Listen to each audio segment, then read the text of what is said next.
بسم اللہ الرحمن الرحیم۔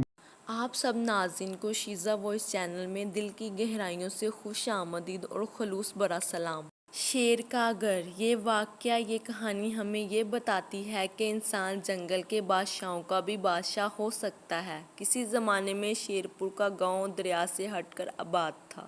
گاؤں اور دریا کے درمیان سرسبز کھیت تھے۔ دریا پار ایک جنگل تھا جس میں جنگل کا بادشاہ شیر رہتا تھا اور اس کے ساتھ اور بھی کئی شیر اپنی اپنی کچاروں میں دہاڑا کرتے تھے۔ دریا کو کشتی کے ذریعے عبور کیا جاتا تھا کیونکہ دریا پر کوئی پل نہ تھا۔ شیرپور گاؤں میں ایک بھڑی رہتا تھا جو اپنے کام میں استاد مانا جاتا تھا۔ ایک دن اسے لکڑی کا پنجرا بنانے کے لیے لکڑی کی ضرورت تھی۔ اس نے اپنے بیٹے کو ساتھ لیا اور دریا پار کر کے جنگل میں چلا گیا۔ ایک درخت سے لکڑی کاٹی اور پنجرا بنانے لگا۔ وہ اپنے کام میں مصروف تھا کہ ایک شیر آیا اور بولا، بڑے میاں کیا بناتے ہو؟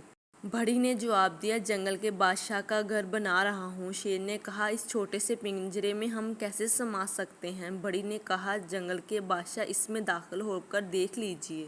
شیر نے نہ آؤ دیکھا نہ تاؤ، پنجرے میں داخل ہو گیا۔ بھڑی نے فوراً دروازہ بند کر دیا۔ اب شیر قید تھا اور پنجرے سے نکلنے کے لیے بے تاب۔ بھڑی نے اپنے بیٹے سے کہا، لوٹا لو اور آگ جلا کر پانی کو خوب گرم کرو۔ باپ کے کہنے پر لڑکے نے ایسا ہی کیا۔ جب پانی ابلنے لگا تو بھڑی نے لوٹا اٹھایا اور شیر پر ڈالنے لگا۔ جوں جوں ابلتا ہوا پانی پڑتا، شیر تڑپتا، حتیٰ کہ اس کے بدن کی کھال تک جل گئی اور شیر تڑپنے لگا۔ بھڑی نے یہ دیکھ کر پنجرے کا دروازہ کھول دیا۔ شیر باہر نکلا اور تیزی سے جنگل کی طرف بھاگ گیا۔ بھڑی نے خدا کا شکر ادا کیا کہ بلا ٹلی اور اپنے کام میں مصروف ہو گیا۔ تھوڑی ہی دیر گزری تھی کہ جنگل سے 3 شیر آتے ہوئے دکھائی دیے۔ بھڑی اور اس کا بیٹا یہ دیکھ کر درخت پر چڑھ گئے۔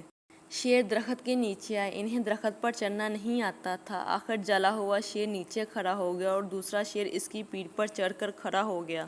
بھڑی نے دیکھا کہ اب ہماری خیر نہیں۔ اس نے چلا کر کہا، لوٹا لاؤ۔